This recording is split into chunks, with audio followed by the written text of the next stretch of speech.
Shalom Bapak Ibu. Selamat pagi. Kita akan mulai ibadah kita pagi hari ini. Kita mau satukan hati kita bersama-sama di dalam Tuhan.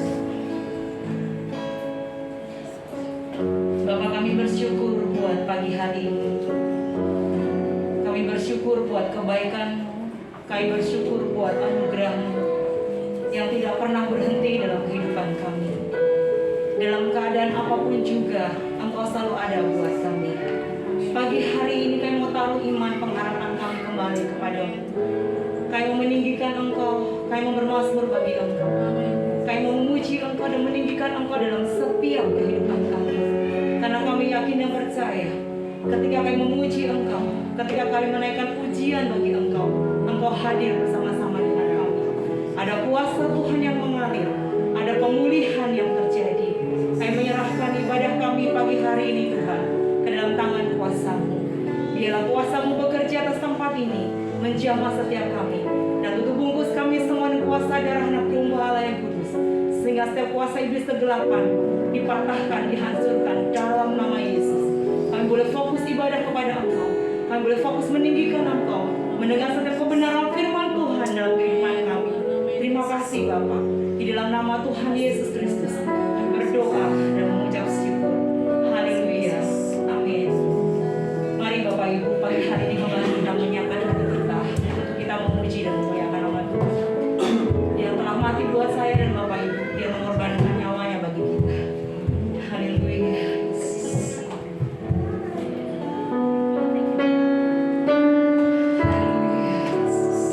Mari sembah Tuhan. Mari bawa hatimu untuk menyembah Tuhan Allah yang hidup.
Haleluya. Amin. Mari berikan salammu kanan kiri dan katakan Tuhan Yesus memberkati. Anggur baru tercurah di tempat ini membebaskan kita. Amin. Haleluya. Berikan senyummu yang terbaik. Haleluya. Roh Kudus tercurah di tempat ini membebaskan kita, menganugerahkan hidup yang baru, memberikan kekuatan dan kehidupan kita. Haleluya.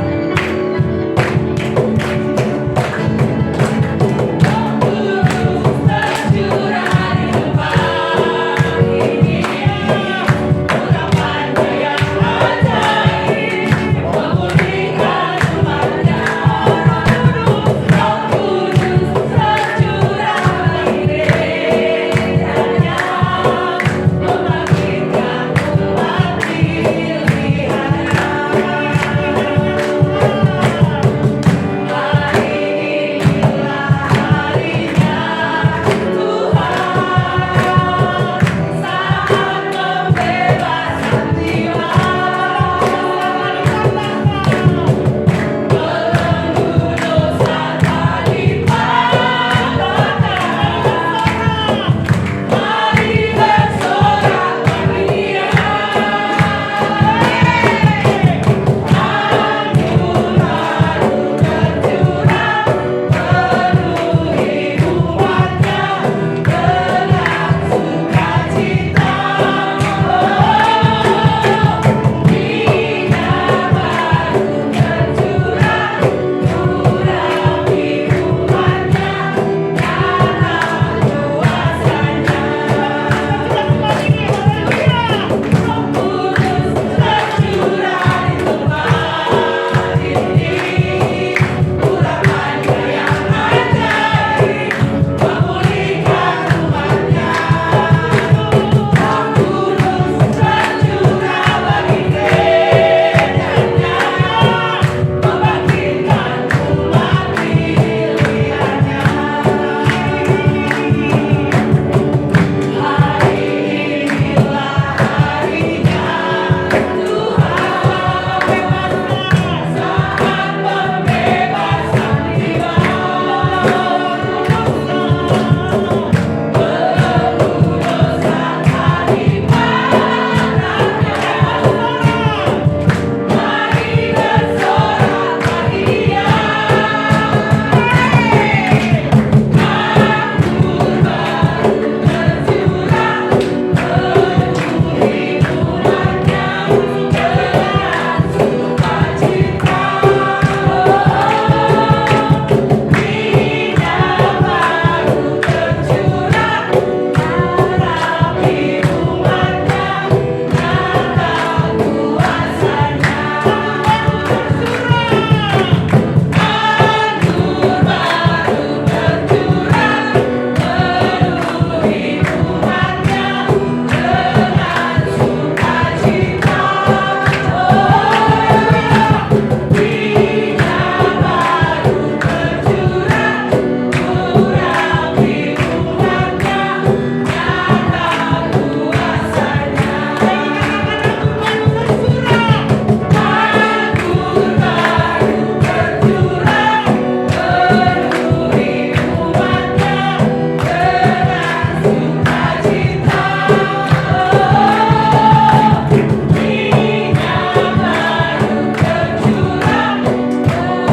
urapi umatnya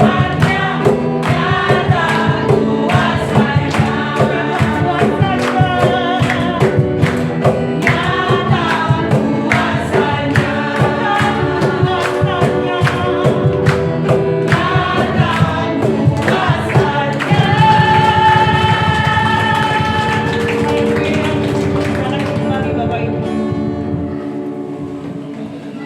Mari kita terus menaruh iman pengharapan kita kepada Tuhan. Sebab hanya Tuhan yang mengerti setiap isi hati kita. Dia mengerti persis tentang saya dan Bapak Ibu Saudara. Mungkin orang lain tidak bisa mengerti kita, tetapi kita punya Bapa, Tuhan yang mengerti kita. Mari kita mengungkapkan setiap itu dalam pujian kita, dalam setiap doa kita. Engkau tahu rinduku Tuhan, Engkau tahu isi hatiku, Engkau tahu mimpiku, dan Engkau tahu pengharapanku. Haleluya. Jesus. Haleluya.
lebih dari apapun.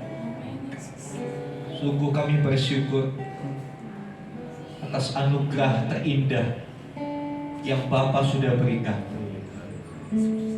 itu Tuhan Yesus Kristus yang sudah mati bagi setiap kami, menebus kesalahan dan dosa kami. Yesus itu juga yang bangkit, hidup. Sekarang Tuhan Yesus sedang mempersiapkan tempat bagi kami, supaya pada saatnya nanti Tuhan Yesus akan menjemput kami masuk ke tempat yang telah Dia sediakan, supaya di mana Dia berada kita boleh berada. Sungguh kami bersyukur untuk apa yang sudah Tuhan buat. Biarlah kami boleh menjalani hidup di dunia ini semakin serupa dengan Kristus. Sebab itu ajarlah kami Tuhan. Biarlah kebenaran firman-Mu itu membongkar konsep-konsep berpikir yang salah dan memberikan fondasi yang baru di dalam dasar iman kami. Karena kami mau hidup kami bertumbuh, dan pada akhirnya hidup kami menghasilkan buah, bisa dinikmati oleh orang-orang di sekitar kami, bahkan bisa dinikmati oleh Tuhan. Terima kasih Tuhan. Ajarlah kami tentang kebenaran. Singkapkan itu semua, buat kami mengerti, buat roh kami menangkap pesan-pesan Bapa. Terima kasih Tuhan. Berkati saudara-saudara kami yang sudah melayani kami dalam pujian penyembahan.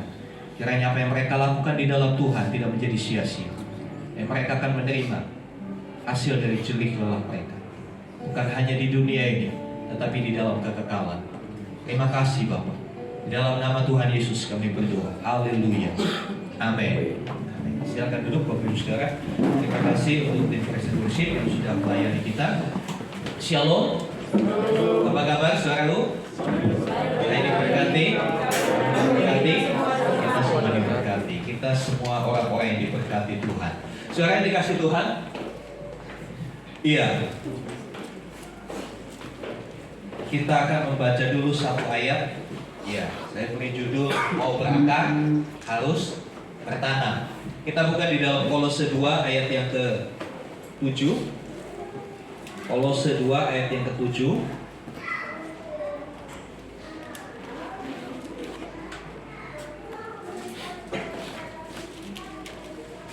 Ya.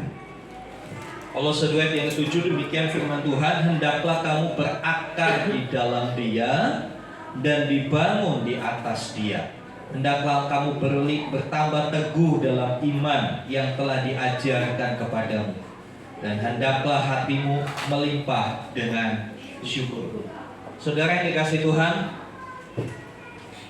pesan firman Tuhan disampaikan melalui Rasul Paulus pada jemaat di Kolose, ya, supaya mereka berakar di dalam Kristus. Tentu pesan ini diberikan kepada orang-orang yang sudah mengenal Tuhan Yesus. Pesan ini tidak diberikan kepada orang di luar sana.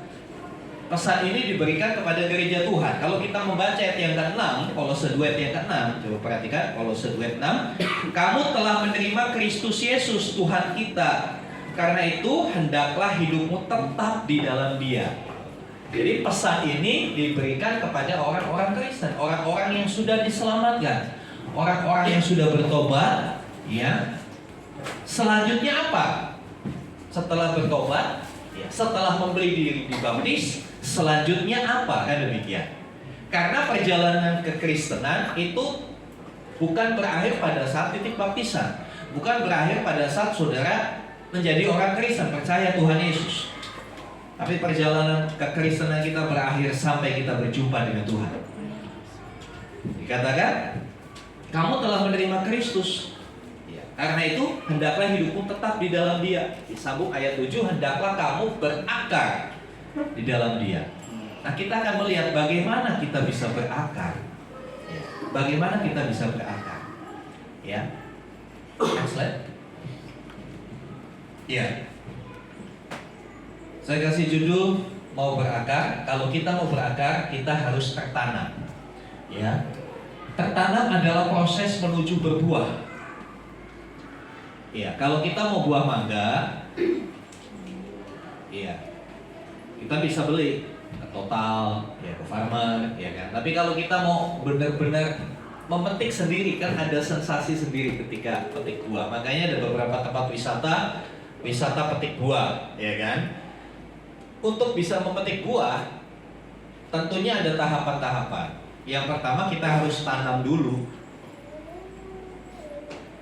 Entah benih, entah pohon hasil sangkokan, itu harus ditanam dulu. Karena tanpa ditanam, tidak akan pernah bisa tumbuh dan bisa berbuah. Ya. Zaman sekarang kita mengenal metode mencangkok, ya, pohon mangga cangkok. Ya, ketika dicangkok, batang itu dikerat, kemudian dikasih tanah, media tanamnya, ditunggu sampai keluar akar. Setelah berakar, dibiarin di situ? Enggak, dipotong, ditanam ke tanah. Tujuannya apa? Supaya akar yang kecil-kecil tadi berkembang menjadi akar yang kuat. Seperti kita ketahui, fungsi akar itu untuk menghisap sari-sari makanan, zat-zat nutrisi dalam tanah yang diperlukan untuk pertumbuhan sebuah pohon. Ya, jadi tertanam itu kalau kita melihat di dalam dunia pertanian, ya, harus ditanam dulu supaya berbuah. Salah satu bagian dari proses untuk berbuah adalah tertanam. Ya, untuk bisa berbuah harus bertumbuh, ya kan? Alurnya kan begitu. Mau berbuah harus bertumbuh dulu. Supaya bisa bertumbuh harus berakar, punya akar, ya kan? Harus punya akar. Ya. Untuk bisa bertumbuh yang baik harus berakar. Untuk berakar dengan kuat harus tertanam. Mazmur 1 ayat 3 di sana dikatakan, ia seperti pohon yang ditanam di tepi aliran air, yang menghasilkan buah, yang tidak layu daunnya menghasilkan buah. Ya, saudara yang dikasih Tuhan, akar itu akan menembus mencari sumber air. Ya, saudara yang dikasih Tuhan, selanjutnya ditanam itu bukan dikubur. Ditanam bukan dikubur. Sepintas sama ya, sama-sama dimasukkan ke dalam tanah, betul? Ya, sama-sama dimasukkan ke dalam tanah. Benih itu biji sama-sama masuk dalam tanah. Nah, di dalam tanah itu sama-sama gelap, sama-sama dia nggak bisa ngapa-ngapain. Ya, sepertinya terbelenggu, tetapi beda. Ya, walaupun sama-sama dalam tanah, ditanam dan dikubur adalah dua hal yang berbeda. Ya, yang ditanam itu benih, betul? Benih jagung, benih kangkung. Ya, tolong suara-suaranya di stop dulu, nanti masuk ke kamar. Walaupun sama-sama di dalam tanah, ditanam dan dikubur itu dua hal yang berbeda. Yang ditanam itu benih. Benih itu memiliki potensi tumbuh, punya potensi untuk tumbuh. Yang dikubur itu jasad. Jasad tidak memiliki potensi tumbuh. Potensi hancur iya, ya kan? Kalau kita makamkan seseorang, dia nggak akan tumbuh. Yang dikubur kurus, tapi setelah bongkar jadi gemuk enggak. Dia tidak punya potensi tumbuh. Hanya benih yang punya potensi tumbuh. Kita ini ibarat benih, kita harus ditanam. Ya. Coba kita lihat 1 Petrus 1 ayat 23. 1 Petrus 1 ayat 23.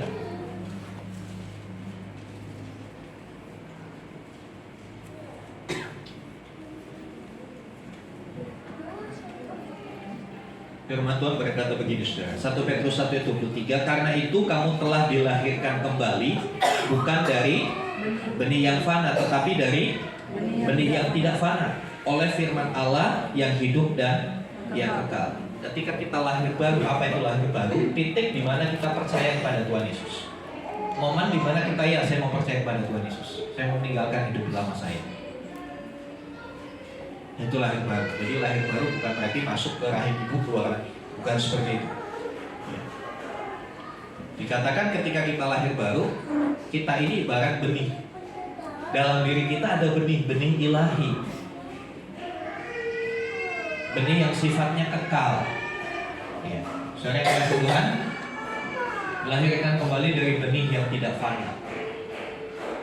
Jadi kita itu sebetulnya memiliki potensi pertumbuhan, potensi untuk bertumbuh dan menghasilkan buah. Ya, ketika tertanam, benih itu akan memunculkan semua potensi yang dimilikinya. Tapi itu ubah cara berpikir kita, ubah perspektif kita. Ketika kita tertanam di dalam Tuhan, kita itu sedang masuk dalam sebuah proses untuk kita dikembangkan, untuk kita bertumbuh, yang tujuan akhirnya adalah menghasilkan buah. Kita harus tertanam. Next, kita akan lihat di mana kita tertanam. Ya, ditanam di mana? Kita buka di dalam Mazmur 92 ayat 14. Mazmur 92 ayat 14. Tolong saudara Stefanus bacakan. Mazmur 92, kalau di Alkitab itu ayat 14. 92 ayat 14. Mereka yang ditanam di bait Tuhan akan bertunas di pelataran Allah kita. Ya. Terus ayat 15-nya? Pada masa tua pun mereka masih berbuah menjadi gemuk dan segar. Iya. Saudara yang dikasihi Tuhan, mereka akan ditanam di mana? Di bait Tuhan. Mereka akan ditanam di bait Tuhan, akan bertunas di pelataran Allah kita. Pada masa tua pun mereka masih berbuah menjadi gemuk dan segar. Saudara, sesuatu yang menarik di sini kita melihat ketika benih itu ditanam, dia akan bertumbuh dan menghasilkan buah. Buahnya itu akan tetap. Bahkan sampai masa tua itu bicara masalah waktu yang cukup lama. Ya. Akan berbuah untuk waktu yang cukup lama, bukan sementara saja berbuahnya. Kita adalah benih. Diibaratkan kita adalah benih. Kita harus ditanam. Di mana ditanamnya? Di bait Tuhan. Kalau ditarik ke zaman sekarang, bait Tuhan adalah gereja, komunitas orang percaya. Ketika kita tertanam di sebuah gereja lokal, maka akan bertunas, bertumbuh, bertunas, menghasilkan buah. Bahkan sampai tua pun akan tetap berbuah. Saudara yang dikasihi Tuhan, sejak kita lihat ya, sejak jemaat mula-mula bertobat, setelah jemaat mula-mula bertobat, hal yang pertama kali dilakukan adalah bertekun dalam pengajaran dan persekutuan. Coba kita lihat bagaimana apa yang di dalam Mazmur. Kita lihat prakteknya dalam kehidupan nyata. Mazmur kan berisi kiasan-kiasan, ya, berisi analogi-analogi. Dalam praktek nyatanya kita lihat di dalam Kisah Rasul 2 ayat 41 sampai 47. Kisah Para Rasul 2 ayat 41. Ya. Peristiwa ini merupakan hasil dari peristiwa Pentakosta, turunnya Roh Kudus. Minggu yang lalu kita belajar, Roh Kudus memberikan keberanian untuk kita menjadi saksi. Roh Kudus memberikan kita kuasa, kemampuan untuk menjadi saksi.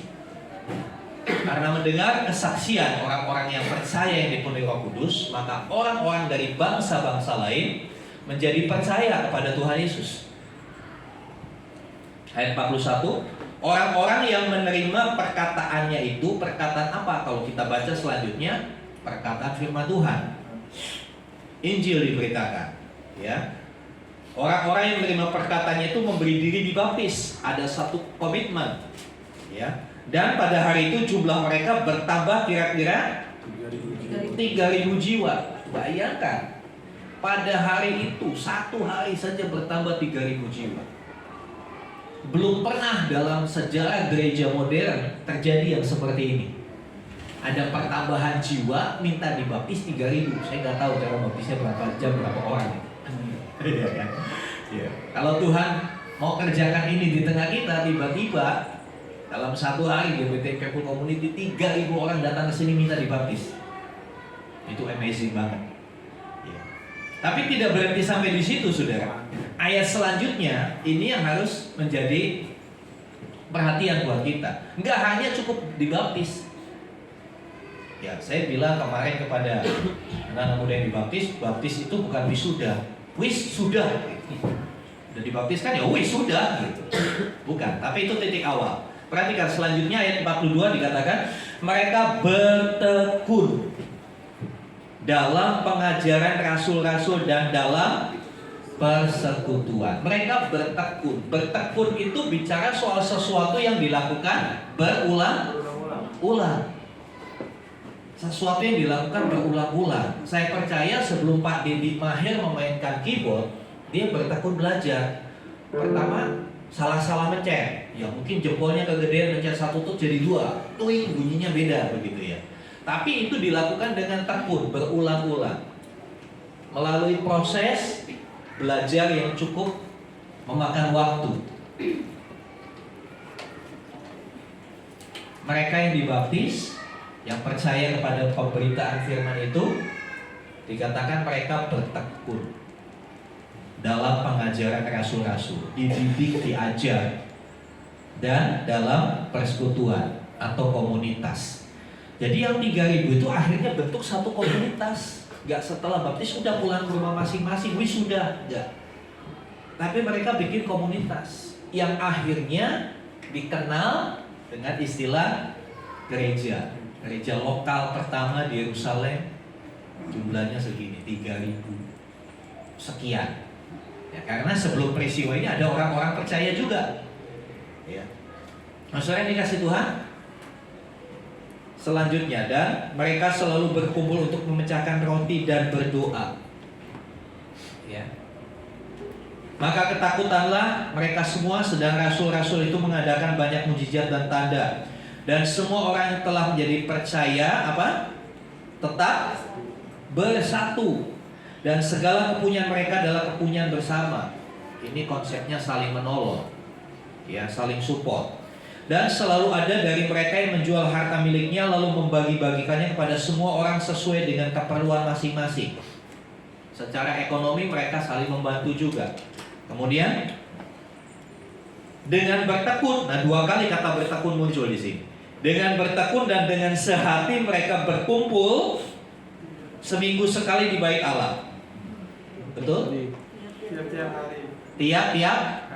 Tiap-tiap hari mereka kumpul di bait Allah. Gimana kalau kita bikin ibadah tiap hari? Ya, yang paling yang datang ya Pak, lu lagi. Ya sekarang dikasih Tuhan. Perhatikan jemaat yang mula-mula dikatakan tiap-tiap hari mereka berkumpul di bait Allah. Mereka memecahkan roti di rumah masing-masing secara bergilir, makan bersama dengan gembira dan dengan tulus. Ayat 47, sambil memuji Allah. Hasilnya, buahnya apa? Dan mereka disukai semua orang. Disukai semua orang. Ini frase ini menarik saya. Disukai semua orang. Semua yang dulunya membenci jadi suka. Yang dulunya oposisi jadi suka. Yang dulunya nggak suka menjadi suka. Ya. Selanjutnya setelah mereka disukai semua orang, tentu saja disukai bukan hanya mereka bagi-bagi duit. Mereka disukai karena apa? Ada perubahan karakter dalam hidup mereka. Bertekun dalam pengajaran menghasilkan sebuah perubahan dalam karakter, dalam gaya hidup mereka. Itu yang membuat semua orang suka. Bahkan orang yang tadinya nggak suka jadi suka. Ini keren banget hidup yang seperti ini. Saya rindu jemaat Tuhan di tempat ini bisa seperti ini. Dampak selanjutnya, dan tiap-tiap hari Tuhan menambahkan jumlah mereka dengan orang yang diselamatkan. Ada pertambahan jumlah jiwa. Inilah gereja yang bertumbuh secara kualitas dan kuantitas. Gak hanya banyak aja. Kita bisa bikin gereja ini dalam 1 tahun jadi 1.000 orang bisa. Saya tahu caranya. Gimana saudara? Yang datang ibadah 1 kali kasih 500.000, pasti ramai. Apalagi dalam kondisi sulit begini, betul? Ayo mau datang ibadah di GBT Impact Community, sekali datang dapat 500.000, ngantri itu di depan. Kiri kanan yang bukan Kristen ngantri semua. Tapi bukan itu yang Tuhan mau, ya kan? Yang Tuhan mau perhatikan. Ya. Mereka disukai dulu, baru orang datang, betul nggak? Perubahan karakter dulu, baru jiwa-jiwa datang. Tapi gereja banyak kebalik. Mendengar ada gereja X, nggak mau sebutkan, ya.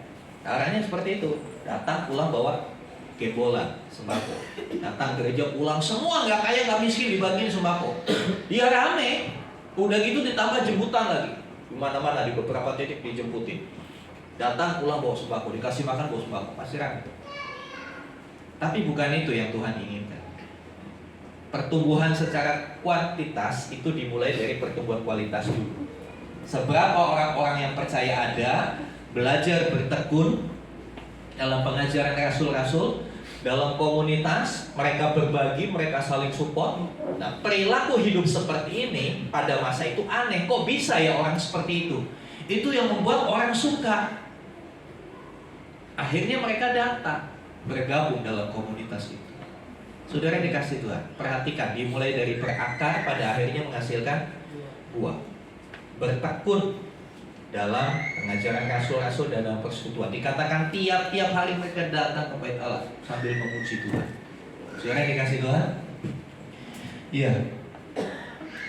Bertekun dalam pengajaran dan komunitas. Inilah kunci dari sebuah pertumbuhan iman kita. Bertekun dalam komunitas. Ya, Ibrani 20 ayat 25 dikatakan di sana, tolong bacakan. Ibrani 20 ayat 25. Ibrani 10 ayat 25, maaf. Ibrani 10 ayat 25. Halo? Brother Stefanus?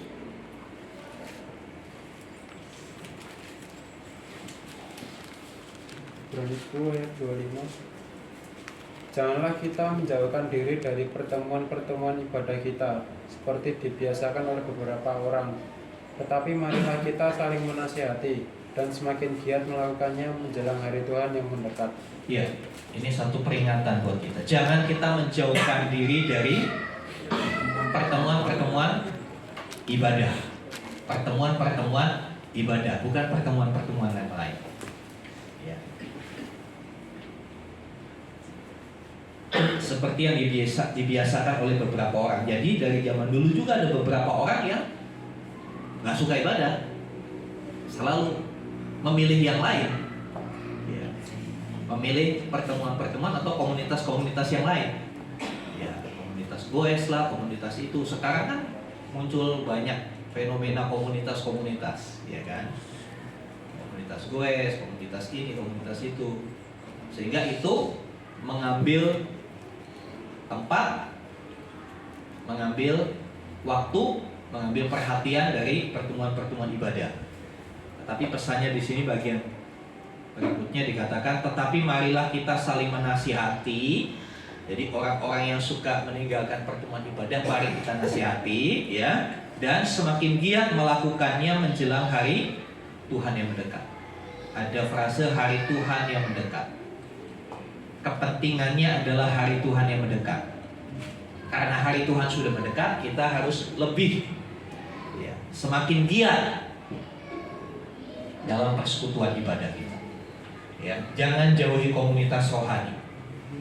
Percayalah, imanmu tidak akan pernah tumbuh kalau kita jauh dari komunitas rohani. Ya, kita tidak akan pernah bisa berbuah kalau tidak punya komunitas. Sama seperti seorang yang ngaku, saya pemain sepak bola loh, saya top skor. Wih, keren. Di mana? Iya, setiap hari saya skor. Top skor tiap hari. Kesebelasannya Pak nggak punya. Kok bisa? Iya, saya pemain bola. Saya jago, saya bisa ngegolin. Oh, saya main di Stadion Wibawa Mukti. Wah, satu kali main saya 10 gol. Kok bisa? Kenapa ya? Dia main sendiri di lapangan. Dari ujung ke sini kirim bola gol, bawa lagi gol. Ya diketawain orang begitu. Nggak pernah dapat predikat juara kalau begitu. Banyak orang Kristen apalagi sejak zaman online, ya, tidak mau punya komunitas. Alasannya Ya ibadah kan bisa di mana aja, di rumah sih bisa ibadah. Pakai YouTube saya bisa ibadah. Saya selalu bilang itu beribadah atau nonton ibadah. Ya kan? Apakah kalau ibadah di YouTube Anda mandi dulu, pakai baju yang rapi, yang wanita pakai lipstik, di YouTube nggak ada yang lihat, nggak apa-apa, pakai kaos imlek, pakai dasaran gitu. Kan Tuhan nggak melihat, Tuhan lihat hati. Ya Tuhan lihat hati, tapi nggak gitu juga kali. Ibadah sambil delosor di kasur, ngemil kacang. Saya nggak yakin ada orang yang menjalankan ibadah itu benar-benar seperti di dalam gereja. Kalau lewat YouTube aja, betul saudara. Ketika pemimpin pujian, mari saudara bagian berdiri, tetap delosor, tetap selonjoran di kasur, nggak berdiri. Percaya deh. Nggak akan berdiri. Mari kita bersorak-sorai bagi Tuhan. Dia cuma diem aja, nggak akan tepuk tangan. Belum lagi ada gangguan-gangguan lain. Begitu saudara lagi begini, ada yang ketuk pintu. Atau sayur gitu kan. Tinggal dulu, pos dulu, balik lagi ke sana. Nanti balik lagi. Saudara yang dikasih Tuhan, esensi dari ibadah nggak dapat kalau online. Iya kan? Esensi ibadah nggak dapat. Tapi banyak jemaat Tuhan yang kebablasan, udah keenakan online sampai hari ini gereja udah buka, udah nggak pakai jaga jarak, udah bebas nggak bermasker, tetap milih online. Alasannya apa? Lebih hemat Pak, nggak pakai kolektor, nggak pakai transport, nggak pakai kolektor. Wah Pak, kalau saya ke gereja repot Pak. Ada kolektor, apalagi diumumkan kolektor 2 kali. Kemudian transport, tarifnya Grab, Gojek sekarang naik Pak, berat. Udah gitu Pak, yang lebih parah lagi apa? Gereja kami itu di mall. Pulang ibadah pasti mampir. Nah itu lebih besar itunya daripada persembahannya. Ya saya berharap nanti kalau di depan jadi Anda tidak seperti itu ya saudara. Ibadah buru-buru mau buka ke sana. Nah saudara dikasih Tuhan. Ya, mari kita semakin giat melakukannya ibadah-ibadah. Ini semakin giat. Itulah orang yang tertanam. Ya. Setelah beroleh keselamatan dan masuk ke dalam kerajaan Allah, kita harus memahami bahwa kita memerlukan sebuah gereja lokal. Benih itu perlu media untuk ditanam. Gereja lokal adalah medianya di mana kita ditanam, kita bisa berakar dan akhirnya kita bertumbuh dan berbuah. Ya, gereja lokal merupakan keluarga rohani di mana iman kita dapat berakar dan kemudian dapat bertumbuh untuk menghasilkan buah. Jadi saya berharap di sini nggak ada lagi jemaat GKC. Ada jemaat GKC di sini? Gereja keliling Cikarang. Minggu ini di sini, minggu ini di sini, minggu ini di sini, nggak akan tumbuh.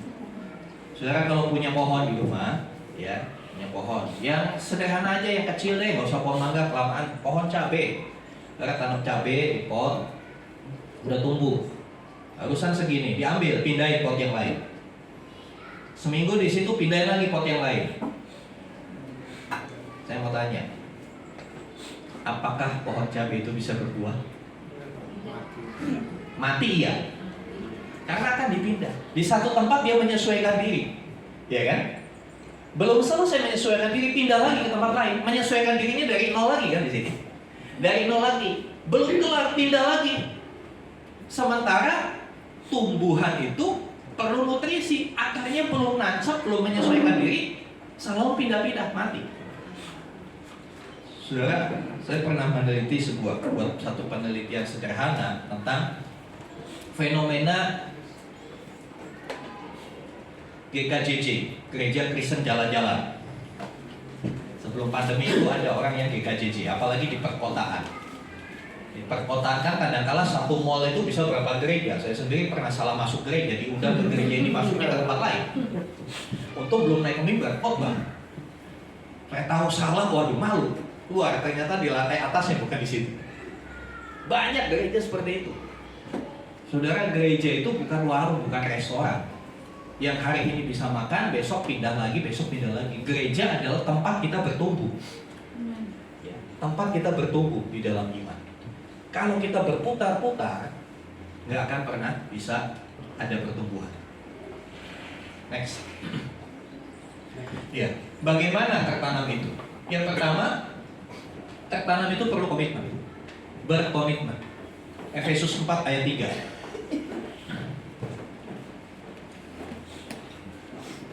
Efesus 4 ayat 3. Saya bacakan. Dan berusaha memelihara kesatuan roh oleh ikatan damai sejahtera. Ini sebetulnya esensi berkomitmen.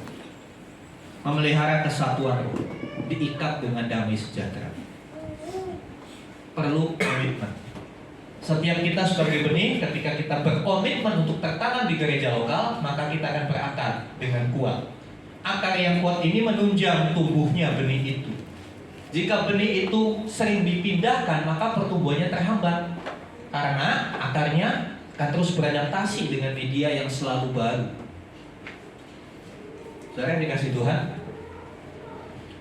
kita mesti punya komitmen untuk kita bisa bertumbuh, tetap di satu tempat. Oleh sebab itu, kita harus pahami, ya, kadangkala kita bingung, ya, lihat orang yang pagi gereja sini, sore gereja sini, beda, nggak akan bertumbuh. Konsepnya orang yang seperti itu, gereja itu kayak makan di restoran. Wah, makan di restoran ini kurang enak, kurang sedap. Tidak. Di sini terlalu pedas. Bapak pendetanya pedas, nembakin saya terus. Tidak aja. Gak akan pernah bertumbuh, saudara. Kita harus ambil satu komitmen. Apapun yang terjadi, saya akan tetap bertumbuh. Saya akan tetap di sini. Selanjutnya, tertanam itu terlibat aktif. Pohon yang ditanam setelah dia masuk waktu beberapa saat, ya, beradaptasi dengan media yang baru, akar itu akan terus aktif mencari sumber air. Akar yang tadinya segini kalau ditanam akan panjang, akan banyak. Kita harus terlibat aktif, ya. Efesus 4 yang tadi, scroll ke atas ayat yang ke-16. Ayat yang ke-16, daripadanya lah seluruh tubuh yang rapi tersusun dan diikat menjadi satu oleh pelayanan semua bagiannya. Kita bisa menjadi satu kalau kita diikat dengan pelayanan semua bagian. Ya, sesuai dengan kadar pekerjaan tiap-tiap anggota. Menerima pertumbuhannya dan membangun dirinya dalam kasih. Jadi, keterlibatan kita di dalam sebuah gereja lokal bukan hanya sebagai pengunjung, bukan hanya sebagai penonton, apalagi sebagai komentator, ya kan? Pertandingan sepak bola, pertandingan olahraga selalu banyak komentator. Saya tahu di gereja juga banyak komentator. Wah, ininya begini, itunya begini. Komentar terus, tapi suruh terlibat, nggak mau. Pimpin pujiannya kurang ini. Disuruh pimpin pujian nggak mau. Itu bukan orang yang tertanam, itu hanya mampir lihat-lihat. Yang dikasih Tuhan. Mari kita mau terlibat dalam acara maupun program gereja. Jangan hanya datang untuk berjemaat, tapi ikutlah melayani. Kami selalu terbuka bagi saudara-saudara yang punya kerinduan melayani. Dan di tempat ini, saya selalu katakan, saya tidak akan nunjuk kamu yang melayani. Biar melayani itu timbul dari kesadaran, dari kerinduan untuk iya saya mau melayani bagian ini. Kalau ditunjuk nanti ujung-ujungnya saya disalahkan. Itu pun bukan tempat saya nggak mau di situ. Dari dikasih Tuhan, karena tiap-tiap kita punya bagiannya.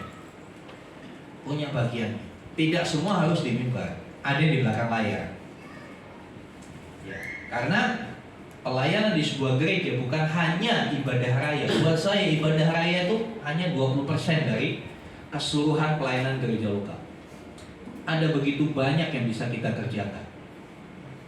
Ada begitu banyak yang bisa kita lakukan untuk saling melayani satu dengan yang lain. Itu baru skup di dalam. Belum nanti kalau kita melayani orang-orang di luar sana. Ada begitu banyak. Dan kita perlu SDM, sumber daya manusia yang banyak. Saudara yang dikasih Tuhan, gereja yang di Yerusalem, gereja mula-mula mereka berkumpul dalam persekutuan tiap-tiap hari. Akhirnya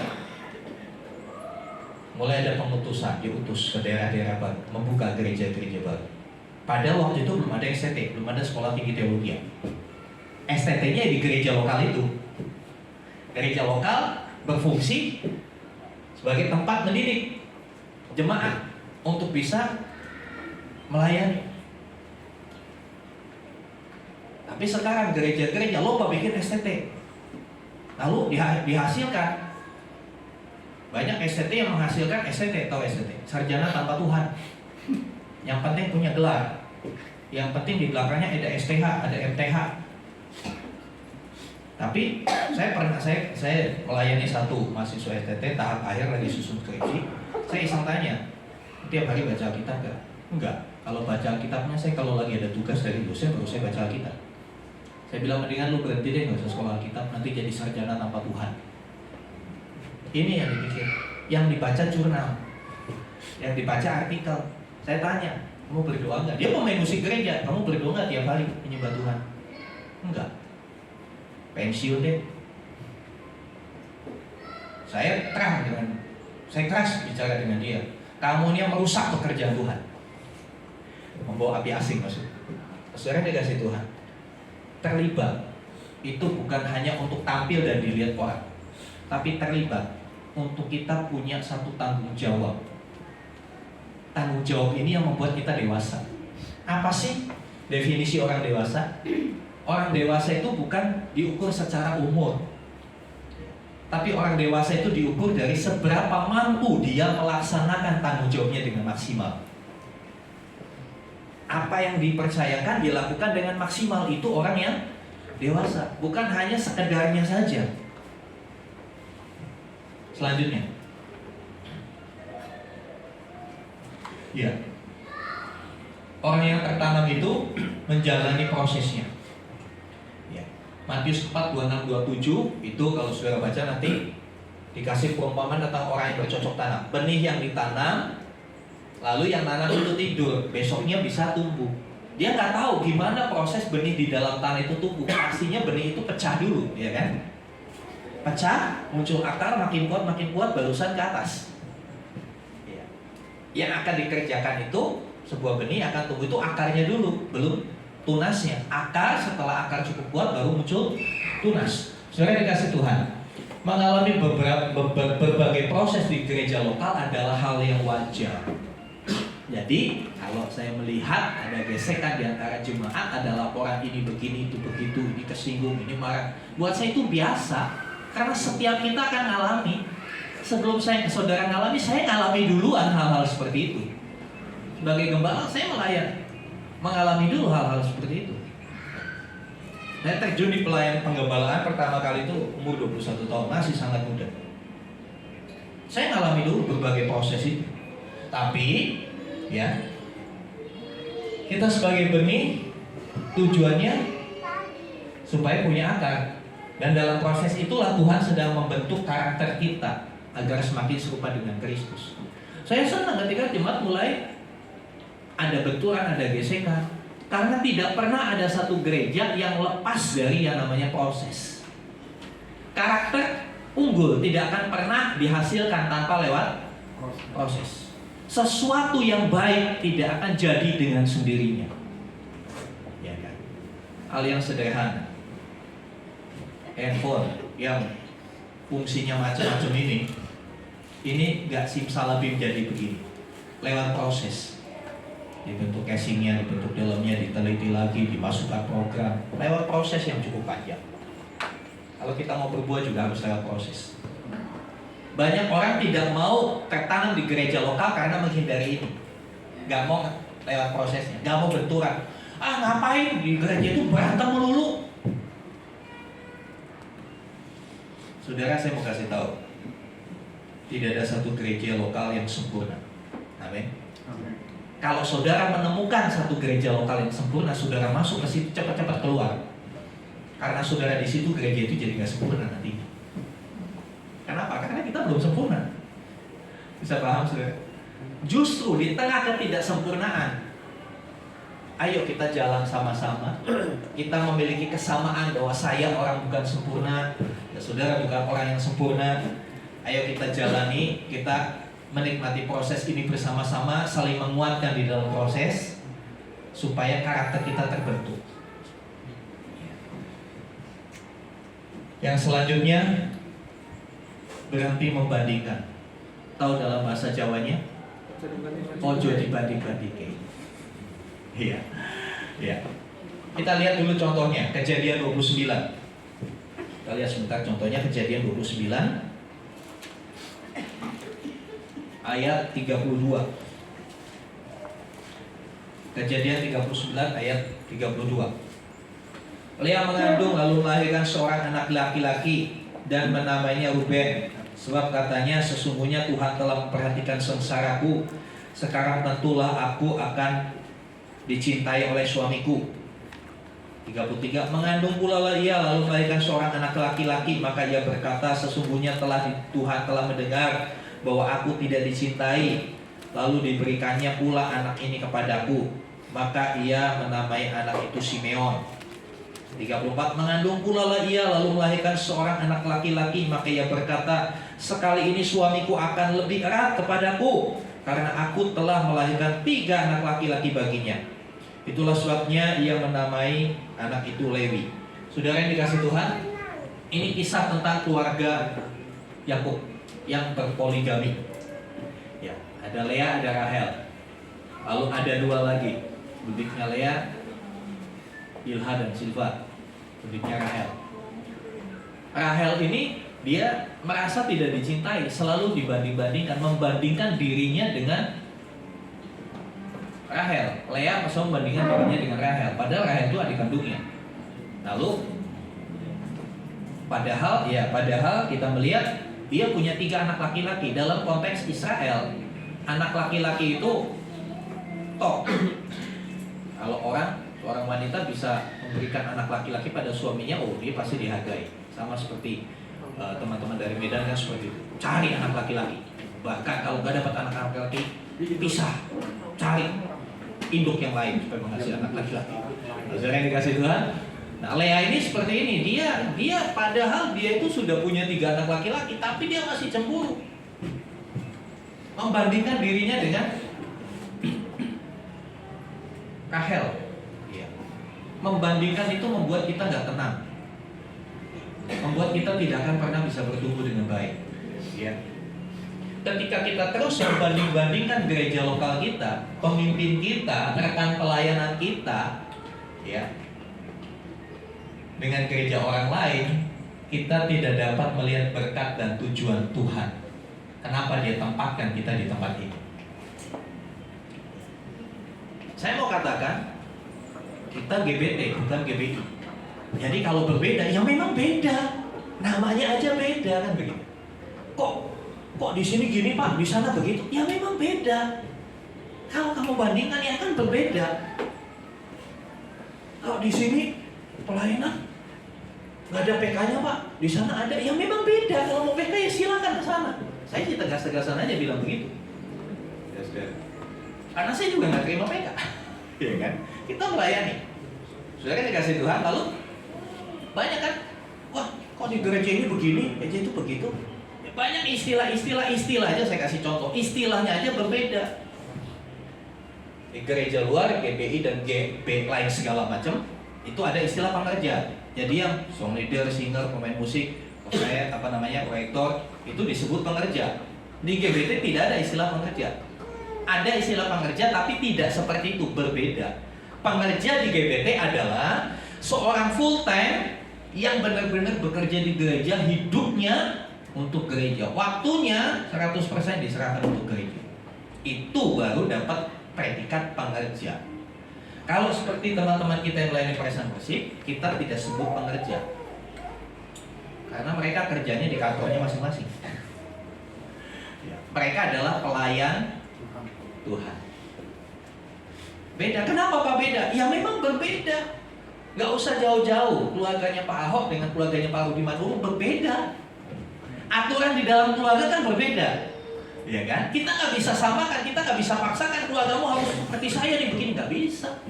Semua punya nilai-nilai, punya value-value, ya, punya budaya tertentu di tiap keluarga. Contohnya di keluarga kami.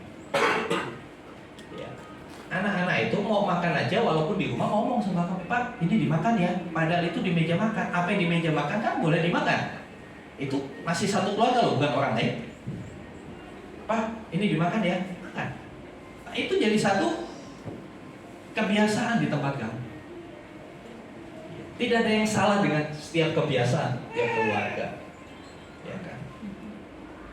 Nah, kita harus bisa mengerti dan menghargai keberbedaan itu, bukan untuk dibanding-bandingkan.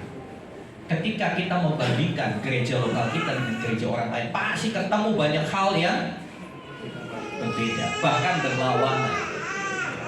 Oh, di sini begitu, di sana begitu. Ya, sana sama sini kan beda. Selama kita masih membanding-bandingkan, kita tidak pernah tahu kenapa Tuhan taruh saya di sini. Dan selama kita selalu membanding-bandingkan, selamanya kita akan menjadi anggota jemaat GKKC, Gereja Kristen Keliling Cikarang. Kalau udah habis dikelilingi, pindah keliling ke Karawang, pindah ke Bekasi Kota, pindah ke Jakarta. Akhirnya terjadi GKKI, Gereja Kristen Keliling Indonesia. Asal kuat aja buat beli tiketnya ya. Jadi orang yang tertanam itu nggak banding-banding. Ini saya, ini kamu. Ya. Kok gembala itu begini sih Pak? Kok Bapak sih begini? Iya, dia sama saya berbeda. Kita bukan kembaran, itu bukan kembaran saya. Salah udah berbeda. Kalau saudara membandingkan gereja kita dengan gereja lain, itu sama aja saudara membandingkan bapakmu dan bapak tetanggamu. Ya beda, nggak kan? Sama. Ketika ada di sebuah gereja lokal, terlibat, masuk di dalamnya, ada kekurangan pasti. Saya katakan pasti ada kekurangan. Ketika ada kekurangan, kita ada di situ untuk menutup kekurangan itu. Amin. Bukan untuk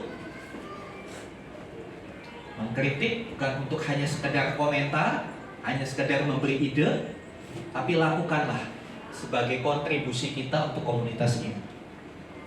Makanya saya selalu katakan kita adalah keluarga. Keluarga adalah kita. Next. Ya, kesimpulannya, keputusan yang paling tepat bagi sebuah benih adalah untuk tetap tertanam di mana ia ditanamkan. Saya percaya saudara ada di tempat ini, saudara berjemaat bergereja di tempat ini bukan kebetulan. Amin. Tapi ada rencana Tuhan Anda ditanam di tempat ini.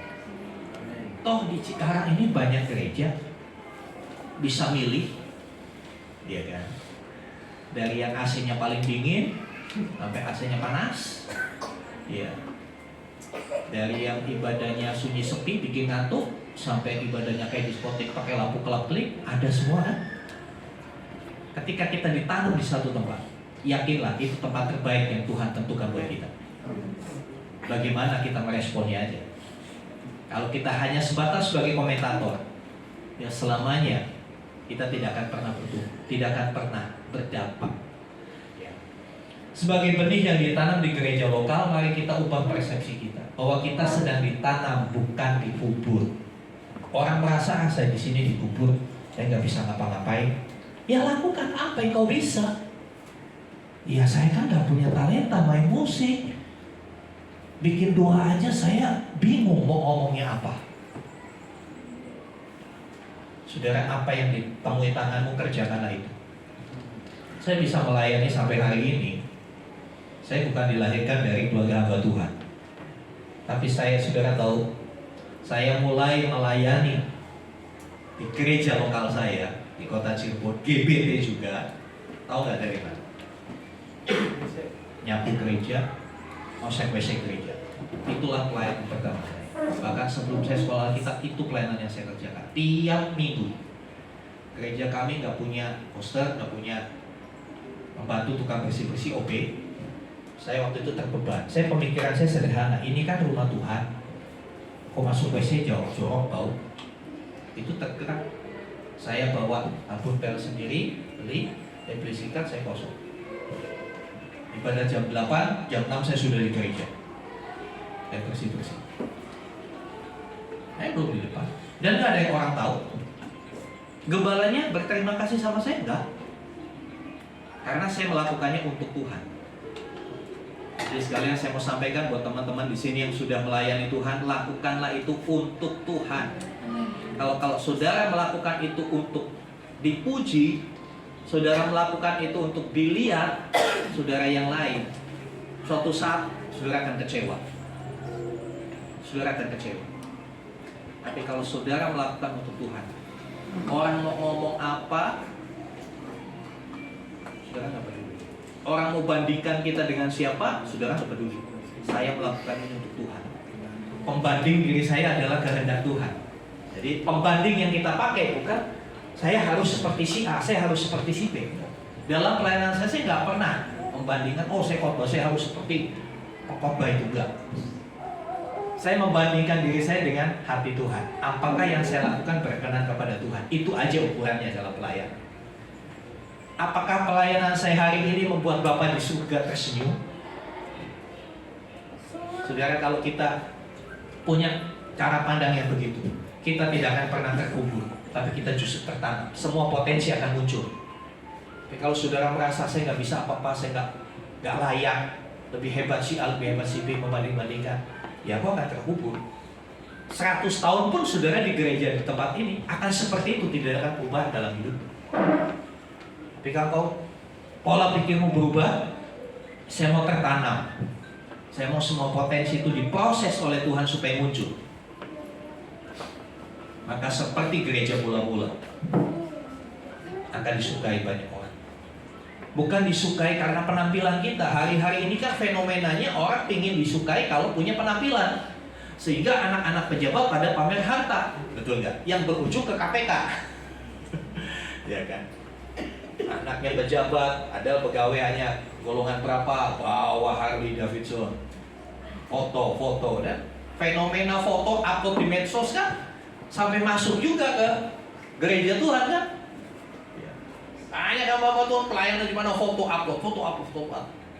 Sudah dikasih Tuhan. Pertanyaannya, mengupload itu tujuannya untuk apa? Kalau kita mau jujur, 1, untuk dipuji, 2, untuk diterima, untuk bisa dianggap keren, untuk bisa dianggap hebat sama orang lain. Tanpa sadar kita bawa hati asing seperti itu. Saudara dikasih Tuhan. Iya.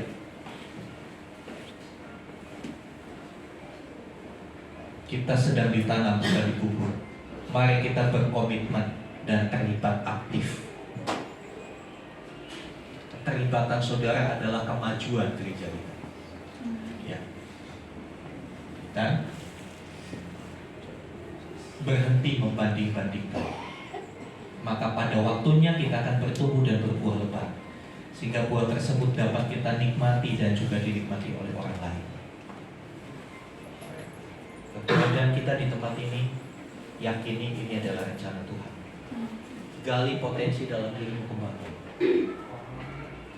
Ceritakan sama pemimpin komselmu, ceritakan kepada gembala, supaya saudara bisa ditempatkan di tempat yang sesuai dengan kemampuan dan kapasitas saudara.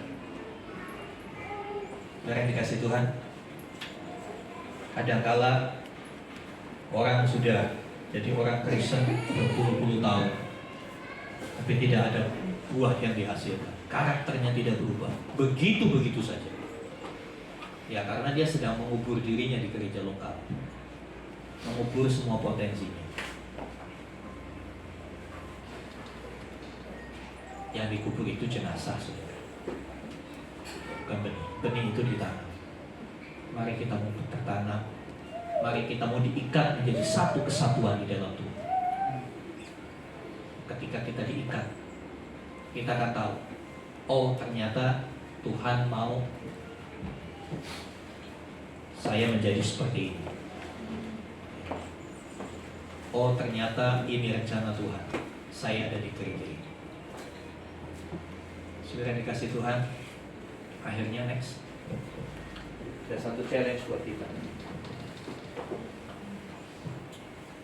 Gak usah dijawab, tapi buktikan itu dengan tindakan. Amin. Gak usah dijawab, buktikan itu dengan keterlibatan saudara. Karena ini tahun politik. Tahun politik banyak orang tebar janji. Betul? Tahun politik banyak orang tebar janji. Saya berharap kita tidak tebar janji manis di hadapan Tuhan. Ya. Tapi lakukan saja, buktikan saja perkataanmu dengan tindakan.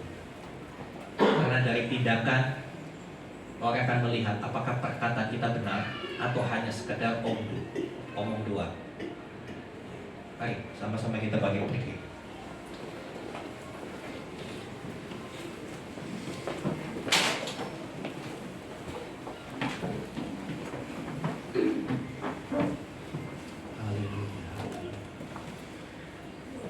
Saya undang pemain musik.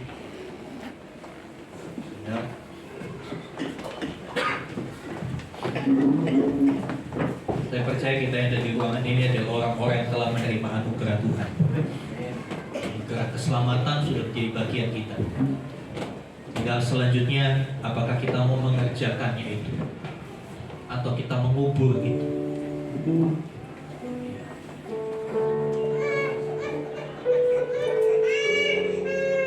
Kembali naikkan pujian. Tuhan yang tahu hati kita. Mungkin orang lain bahkan pasangan kita nggak tahu, tapi Tuhan yang tahu. Jangan sembunyikan sesuatu apapun di hadapan Tuhan. Kau tahu hatiku Tuhan, Kau tahu rinduku.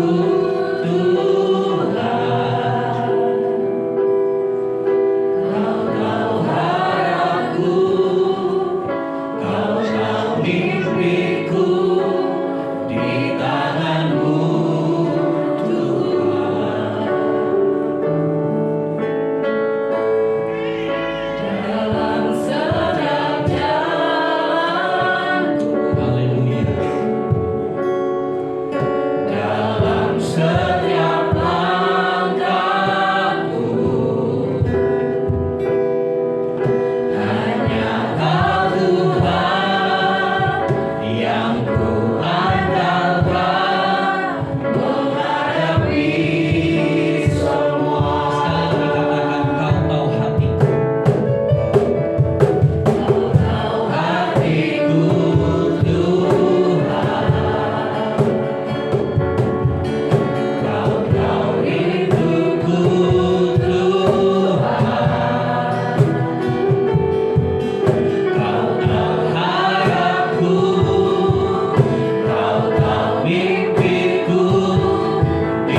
saudara seiman yang tak sadar atau tidak sadar yang menyinggung kita, menyakiti hati kita, kita tarik diri dan kita mulai membanding-bandingkan dengan orang lain. Saudara, mari kita mau berhenti melakukan itu semua. Ingat, hari Tuhan sudah mendekat. Hari Tuhan sudah mendekat. Yang saya khawatirkan adalah ketika saudara marah, ketika saudara kecewa, ketika saudara dilanda baper, Tuhan datang. Siapkah kita mempertanggungjawabkan itu di hadapan Tuhan? Karena kedatangannya seperti pencuri, tidak ada yang tahu. Saya pun tidak. Marah, tersinggung, kecewa, itu hal yang biasa. Tapi yang luar biasa adalah ketika kita bisa mengelola hati kita untuk segera menyelesaikan itu. Urgensinya adalah kedatangan Tuhan. Kita nggak tahu. Atau saat Tuhan memanggil kita, itu pun kita nggak tahu. Biarlah setiap gesekan, setiap proses yang kita alami selama kita berjemaat di tempat ini, itu kita sikapi dengan benar sebagai satu cara Tuhan mendewasakan kita.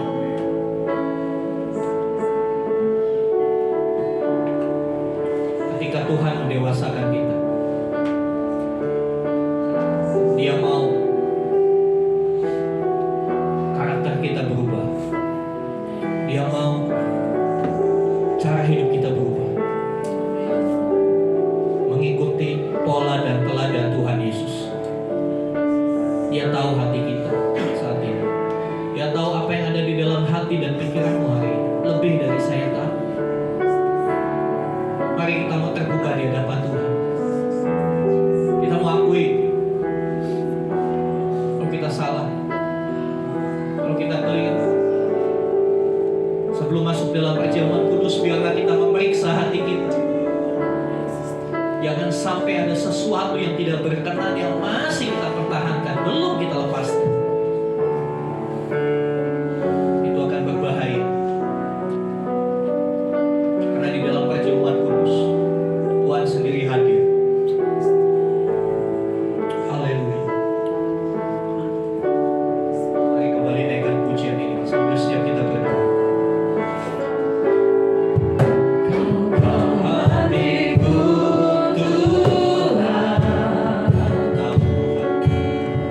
Kau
Dia tahu apa yang ada di dalam hati.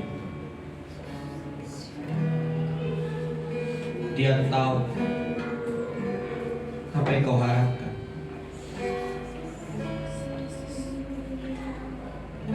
Mari kita minta supaya Dia kembali menyucikan hati kita dari setiap kecemaran, dari setiap kepahitan, setiap kemarahan, kekecewaan. Mari kita minta supaya ketika kita masuk dalam perjamuan kudus,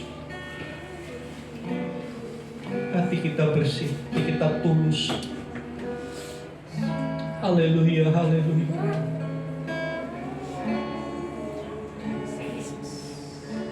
Terima kasih untuk perjamuan kudus-Mu ya Tuhan. Kami tahu ketika kami ambil bagian dalam perjamuan kudus, maka kami akan disatukan dengan Bapa di surga, dengan Tuhan Yesus dengan Roh Kudus. Bahkan kami akan disatukan dalam komunitas gereja lokal GBT Faithful Community Delta Mas. Sebab itu biarlah kami menyucikan hati kami, menjaga hati kami, supaya kami boleh layak di hadapan Tuhan. Roti dan anggur yang adalah buatan tangan manusia, mari suci kuduskan, boleh menjadi sarana kehadiran-Mu di tengah perjamuan kudus. Dan biarlah ketika kami mengambilnya, kami mengambil dengan satu pengertian, bahwa kami disatukan dengan kematian dan kebangkitan Tuhan, di mana Tuhan Yesus sudah mengerjakan yang terbaik buat kami. Terima kasih Tuhan, Kau yang bekerja di tengah kami, Kau yang menjamah setiap hati kami. Dalam nama Tuhan Yesus. Allah kita. Haleluya, haleluya. Haleluya, haleluya. Sebab apa yang telah ku teruskan kepadamu, telah ku terima dari Tuhan, yaitu bahwa Tuhan Yesus pada malam waktu Ia diserahkan mengambil roti, dan sesudah itu Ia mengucap syukur atasnya. Ia memecah-mecahkannya dan berkata, "Inilah tubuhku yang diserahkan bagi kamu. Perbuatlah ini menjadi peringatan akan aku." Bukankah roti yang kita akan adalah persekutuan dengan tubuh Kristus? Amin. Di dalam nama Tuhan Yesus, mari kita makan.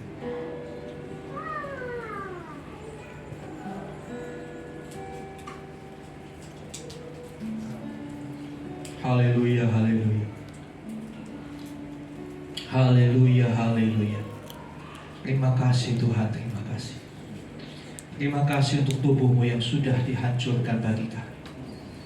Tubuh-Mu yang penuh dengan luka, tubuh-Mu yang penuh dengan luka, untuk memulihkan hidup kami, memulihkan hati kami, untuk menghancurkan setiap ego kami, supaya kami bisa dipersatukan dan setiap orang percaya di muka bumi. Terima kasih Tuhan. Harus saudara persiapkan cawan bersiapkan.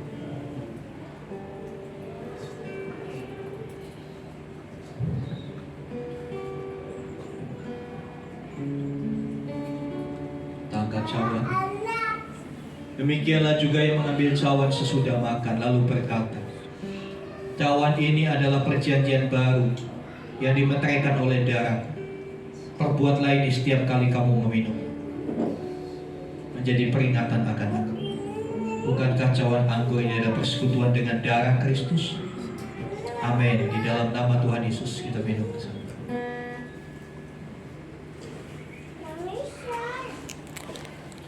Haleluya, haleluya, haleluya.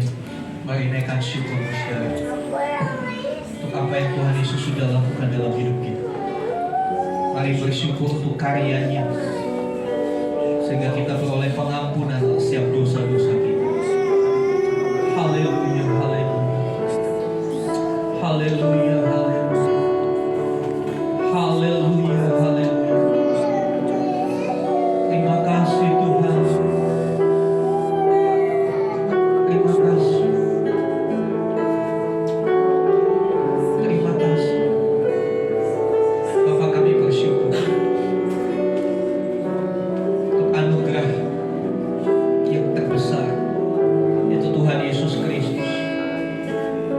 kami sekalian melalui pengampunan dosa. Kami bersyukur untuk setiap proses yang Tuhan kerjakan dalam hidup kami. Kami tahu kami masih jauh dari kesempurnaan yang Kau kehendaki. Tapi biarlah kami tetap merelakan diri kami, hidup kami diproses lebih lagi bersama dengan Tuhan, supaya karakter-karakter ilahi itu boleh muncul dalam hidup kami, dan kami menjadi serupa dengan gambaran Tuhan Yesus. Roh Kudus, beri kami kemampuan, beri kami kekuatan, buat kami hanya memandang kepada Kristus, bukan kepada yang lain. Karena kami tahu hanya Yesus yang terbaik, hanya Yesus yang termanis dalam hidup. Kau anugerah terbesar dalam hidup kami. Dan kami tidak melepaskan anugerah itu. Kami pegang, biar kami semakin disatukan dengan Tuhan. Terima kasih Tuhan. Di dalam nama Tuhan Yesus kami berdoa. Haleluya. Amin. Amin. Silakan duduk.